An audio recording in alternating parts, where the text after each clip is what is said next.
আমার পাড়ায় এক বৃদ্ধ দম্পতি থাকে, যাদের আমি কাকু ও কাকিমা বলেই সম্বোধন করি, বাস করেন। তাহাদের একমাত্র পুত্র সন্তান কর্মসূত্রে দূর দেশে বাস করে এবং বছরে একবার মা বাবার সাথে দেখা করতে বাড়ি আসে। বেশ কয়েক মাস আগে কাকু অসুস্থ বোধ করার সময় কাকিমা আমায় তাহার রক্তচাপ পরীক্ষা করার অনুরোধ করলেন। আমি আমার যন্ত্র দুটি নিয়ে তখনই তাদের বাড়িতে গেলাম। ওই সময় বাড়িতে কাকু ও কাকিমা ছাড়া তাদের বাড়িতে রান্নার কাজে নিযুক্ত এক যুবতী বউ উপস্থিত ছিল। বাড়ির কর্তার অসুস্থতা এবং তাহার রক্তচাপ পরীক্ষা হবে জেনে ওই মেয়েটিও কাজ বন্ধ রেখে কাকুর ঘরেই দাঁড়িয়েছিল। আমি ওই মেয়েটিকে প্রথম দেখে চমকে উঠেছিলাম। মেয়েটি যথেষ্ট লম্বা, ফর্সা এবং শরীরের কোনো অংশে একটুও বাড়তি মেদ নেই। মেয়েটি যথেষ্টই সুন্দরী, যেটা ওদের সমাজে সহজে দেখাই যায় না। মেয়েটি সালোয়ার কুর্তা পরিহিতা আর একটা নেটের ওড়না জড়ানো, যার ভেতর দিয়ে অনেক কিছুর উপস্থিতি জানান দিচ্ছিল। সব মিলিয়ে মেয়েটির নিজস্ব একটি আকর্ষণ ছিল এবং সে যেন ঘরটিকে আলো করে রেখেছিল। কাকিমা ভাবছিল আমি বোধহয় মেয়েটির সৌন্দর্য ও নবযৌবন দেখে তাকে তাদেরই কোনো নিকট আত্মীয় মনে করেছি। তাই তিনি মেয়েটির সাথে আমার আলাপ করিয়ে দেবার জন্য বললেন, এ রূপশ্রী আমাদের বাড়িতে রান্নার কাজে নিযুক্ত। রূপশ্রী খুব ভালো মেয়ে, ওর 8 বছরের একটি ছেলে আছে। রূপশ্রী আমায় 2 হাত তুলে নমস্কার জানিয়ে মিষ্টি সুরে বলল, দাদা ভালো আছেন তো? আমিও তার অভিবাদনের জবাব দিয়ে বললাম, হ্যাঁ গো, ভালো আছি। তুমি ভালো আছো তো? আমি ভেবেছিলাম রূপশ্রীর বয়স মেরে কেটে 20 থেকে 22 বছর হবে এবং হয়তো 1 বা 2 বছর আগে তার বিয়ে হয়ে থাকবে। কিন্তু যখন সে 8 বছরের সন্তানের জননী, তার অর্থ অন্তত 10 বছর আগে তার বিয়ে হয়ে থাকবে এবং বর্তমানে তার অন্তত 30 বছর বয়স হবে। অথচ এখনও রূপশ্রীকে দেখে 20 বছরের নবযৌবনের মতোই রেখেছে। সারা দিন ধরে ঘরের কাজ এবং বাচ্চা সামলানোর সাথে বাড়ি বাড়ি রান্নার কাজের পরিশ্রমের মাধ্যমে সে নিজেকে কি সুন্দরভাবে ধরে রাখতে পেরেছে। কাকুর রক্তচাপ পরীক্ষা করার সময় আমার দৃষ্টি যন্ত্রের দিকে থাকলেও মনটা কিন্তু রূপশ্রীর মিষ্টি মুখেই আটকে ছিল। যাই হোক, পরীক্ষা করে কাকুর রক্তচাপ মোটামুটি স্বাভাবিকই দেখলাম এবং কাকিমাকে সে কথা জানিয়ে দিলাম। আমি সবেমাত্র রক্তচাপ মাপার যন্ত্রটি তুলে রাখতে যাচ্ছি, তখনই আমার কানে রূপশ্রীর কথা আসলো। রূপশ্রী আমায় বলল, দাদা আপনাকে একটা অনুরোধ করব, আপনি কি আমার রক্তচাপ একটু পরীক্ষা করে দেখবেন? আমার রক্তচাপ প্রায়শই ওঠানামা করে, তাই ডাক্তারবাবু আমায় অন্তত 1 দিন অন্তর পরীক্ষা করিয়ে নেবার পরামর্শ দিয়েছেন, কিন্তু আমার পক্ষে কাজের চাপে সেটা সম্ভব হচ্ছে না। রক্তচাপ পরীক্ষা করার সুবাদে রূপশ্রীকে স্পর্শ করার সুযোগ পাব ভেবেই আমার মনে অদ্ভুত আনন্দ হচ্ছিল। আমি রূপশ্রীকে বললাম, হ্যাঁ কেন করব না, এসো তুমি আমার পাশে বসো, আমি এখনই দেখে নিচ্ছি। রূপশ্রী আমার পাশে বসে ফিস করে বলল, কি দেখবেন? আমার আর কি দেখতে চান? রূপশ্রীর কথা শুনে আমি চমকে উঠলাম। ততক্ষণে কাকু ও কাকিমা দুজনেই পাশের ঘরে চলে গেছেন। আমি রূপশ্রীর দিকে তাকালাম। তার চোখে আমার প্রতি একটা অদ্ভুত আকর্ষণ দেখতে পেলাম। রূপশ্রী আমার সামনে তার একটা হাত এগিয়ে দিল এবং আমায় তার কুর্তার হাতা গুটিয়ে দিতে অনুরোধ করল। রূপশ্রী বিশেষভাবে বেঁকে বসল, যার ফলে হাতা গোটানোর বা বাঁ হাতে রক্তচাপ মাপার যন্ত্রের বন্ধন পরানোর সময় আমার হাতে বেশ কয়েকবার স্পর্শ করল। আমি আবার রূপশ্রীর মুখের দিকে তাকালাম।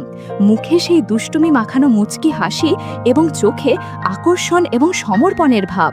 সে আবার মুচকি হাসি দিয়ে আমায় ফিস করে জিজ্ঞেস করল, হাত দিতে কেমন লাগলো? ভালো লেগেছে? জিনিসটা পছন্দ হয়েছে? আমিও মুচকি হেসে বললাম, খুব ভালো লেগেছে, এটা খুবই সুন্দর। এই বলে আমি স্টেথোস্কোপটা কানে লাগিয়ে পর্যবেক্ষণ করতে লাগলাম। রূপশ্রী আবার ফিস করে বলল, মনে হয় এভাবেই প্রতিদিনই আপনাকে আমার রক্তচাপ পরীক্ষা করে দিতে হবে। আমি সাথেই বললাম, হ্যাঁ তাতে আমি 100 বার রাজি, তবে এখানে নয়, তুমি প্রতিদিন এই সময় আমার বাড়িতে চলে এসো, আমি তোমার রক্তচাপ দেখে দেব। আমি প্রতিদিন ওই সময়ই রূপশ্রীকে আসতে বলেছিলাম, কারণ ওই সময় আমার স্ত্রী শিক্ষকতা করার জন্য বাড়িতে থাকে না এবং আমি একলাই থাকি। আমি রূপশ্রীর রক্তচাপ পরীক্ষা করে দেখলাম মোটামুটি ঠিকই ছিল। রূপশ্রীকে সে কথা জানিয়ে দিতে সে মুচকি হাসির সাথে আসছি, আগামীকাল আপনারই বাড়িতে আবার দেখা হবে বলে রান্নার কাজ করতে চলে গেল। পরের দিন রূপশ্রী ঠিক সময়ে আমার বাড়িতে আসলো। আমি বাড়িতে একাই ছিলাম, তাই সাথে সাথেই তাকে আমার ঘরে ঢুকিয়ে নিয়ে সদর দরজা বন্ধ করে দিলাম। সেদিন রূপশ্রীকে ভীষণ সুন্দর দেখাচ্ছিল। খোলা ঘন কালো চুল, চোখের কোলে খুবই সরু কাজলের লাইন, পরনে ছিল লেগিংস আর কুর্তি আর একটা ওড়না। তার ফর্সা হাত ও পায়ের আঙুলের নখগুলি সুন্দরভাবে ট্রিম করা এবং খয়েরি নেলপালিশ লাগানো। আমি রক্তচাপ মাপার যন্ত্রটি খুলে ওর হাতে বাঁধছিলাম আর পরীক্ষা করছিলাম। রূপশ্রী মুচকি হেসে বলল, দাদা, ওইভাবে চাপ দিলে তো আমার রক্তচাপ আরও বেড়ে যাবে। আমিও মুচকি হেসে বললাম, সমস্যা নেই, আমি ঠিক করে দিব। রূপশ্রী আমার কথার জবাবে মুচকি হেসে বলল, হ্যাঁ, সেটা আমি টের পাচ্ছি। আমি দেখলাম রূপশ্রীর রক্তচাপ ঠিকই আছে, গতকালও তো রক্তচাপ ঠিকই ছিল। আমি তাকে এই কথা জানাতে সে হেসে বলল, ঠিক আছে দাদা, আমি আগামীকাল আবার এই সময় রক্তচাপ পরীক্ষা করাতে আসব। এই বলে রূপশ্রী ওই দিন চলে গেল।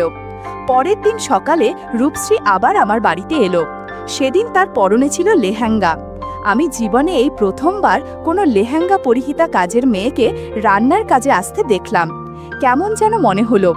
রূপশ্রী কিন্তু খুবই সাবলীলভাবে আমার বিছানার ওপর বসল রক্তচাপ পরীক্ষা করানোর জন্য। আমি আগের দিনের মতোই তার পরীক্ষা করলাম। রূপশ্রী হেসে বলল, দাদা, আপনি যা করছেন তাতে তো আপনারও রক্তচাপ বেড়ে যাচ্ছে। রূপশ্রীর কথায় আমার একটু লজ্জা লাগলো। রূপশ্রী আবারও ইয়ার্কি করে বলল, ছেড়ে দিন দাদা, আমি তো দেখেই ফেলেছি, তাই আর লুকাতে হবে না। না, ওই দিনও আমি রূপশ্রীর রক্তচাপে কোনো অসঙ্গতি পাইনি। আমি বললাম, আচ্ছা রূপশ্রী, তোমার পরিবার সম্পর্কে কিছু বলো। রূপশ্রী বলল, দাদা, 10 বছর হলো আমার বিয়ে হয়েছে। বিয়ের 2 বছরের মাথায় আমার ছেলে জন্মেছিল। আমার স্বামী বাহিরে অন্য শহরে কাজ করে এবং বছরে 1বার বা 2বার বাড়ি আসে। তখন ওই কদিন আমি স্বামীর সঙ্গ পাই। বর্তমানে আমার 30 বছর বয়স। দিনের পর দিন স্বামী ছাড়া একা থাকতে আমার খুবই কষ্ট হয়, কিন্তু আমায় মুখ বুঝে সেটা সহ্য করতে হচ্ছে। দাদা, আপনার পাশে থাকলে আমার বেশ ভালো লাগে। আমার মনে হচ্ছে আপনি আমারই সমবয়সী বা হয়তো একটু বড়, তাই আমি আপনাকে আমার স্বামীর অনুপস্থিতিতে পেতে চাই। আপনাকে আমি সরাসরি প্রশ্ন করছি, আপনি কি আমার সাথে সময় কাটাবেন? আমি নির্বাক হয়ে এতক্ষণ রূপশ্রীর কথা শুনছিলাম। আমি মনে মনে ভাবলাম, তাহলে এটাই হচ্ছে মূল কারণ, আমার কাছে রক্তচাপ পরীক্ষা করার মূল কারণ। রূপশ্রী লাজুক গলায় বলল, দাদা, আপনি অমন করে আমার দিকে তাকিয়ে আছেন কেন? আমি মুচকি হেসে বললাম, আজ আমার বাড়িতে স্বর্গ থেকে সোজা এক অপ্সরা নেমে এসেছে, তাকেই দেখছি।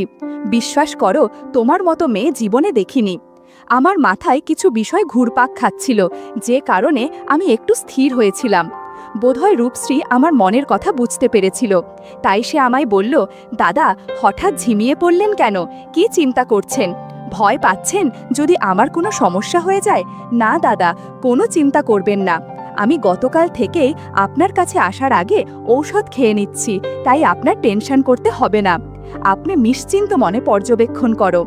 বন্ধুরা, তোমরা নিশ্চয়ই বুঝতে পেরেছ আমি কি বোঝাচ্ছি। ইউটিউবের কড়া নিয়মের কারণে এসব ঘটনা সরাসরি বলা যাচ্ছে না। তোমরা কমেন্টে দেয়া লিংক থেকে আমার ওয়েবসাইট ভিজিট করো, সেখানে একদম খোলামেলা গল্প দেয়া আছে। প্রায় 20 মিনিট ধরে রূপশ্রীকে পর্যবেক্ষণ করেছি। আমি সে কথা জানাতেই রূপশ্রী বলল, হ্যাঁ দাদা, আপনি অনেক পরিশ্রম করেছেন, আজকের মতো এ পর্যন্তই থাক। রূপশ্রী বলল, ঠিক আছে দাদা, তাহলে এবার আমি আসি, আগামীকাল আবার এই সময় আসব। পরের দিন রূপশ্রী ঠিক সময়ে আমার বাড়িতে এলো। আজ রূপশ্রী শাড়ি পরে এসেছে এবং এই পোশাকেও তাকে ভীষণ সুন্দর লাগছে। রূপশ্রী মুচকি হেসে বলল, দাদা, ভালো আছেন তো? রাতে ঘুমিয়েছিলেন তো, নাকি আমার কথা ভেবে জেগেই রাত কাটিয়ে দিয়েছিলেন? আমি শুধু হ্যাঁ আর হুম বলে উত্তর দিলাম। আগের দিনের মতোই আমি ওর পর্যবেক্ষণ করতে লাগলাম। বাড়িতে আমার স্ত্রী না থাকায় বেশ সুবিধা হচ্ছিল। এদিকে রূপশ্রীও সময় কাটানোর জন্য আমার মতো একজন ডাক্তার পেয়েছে, যে তার স্বামীর উপস্থিতি বুঝতে দেয় না। দিনের পর দিন এভাবেই চলতে থাকে পর্যবেক্ষণের কাজ।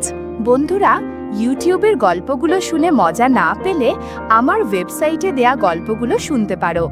সেখানে প্রতিদিন খোলামেলা গল্প আপলোড করা হয়। কমেন্টে ওয়েবসাইটের লিংক দেয়া আছে।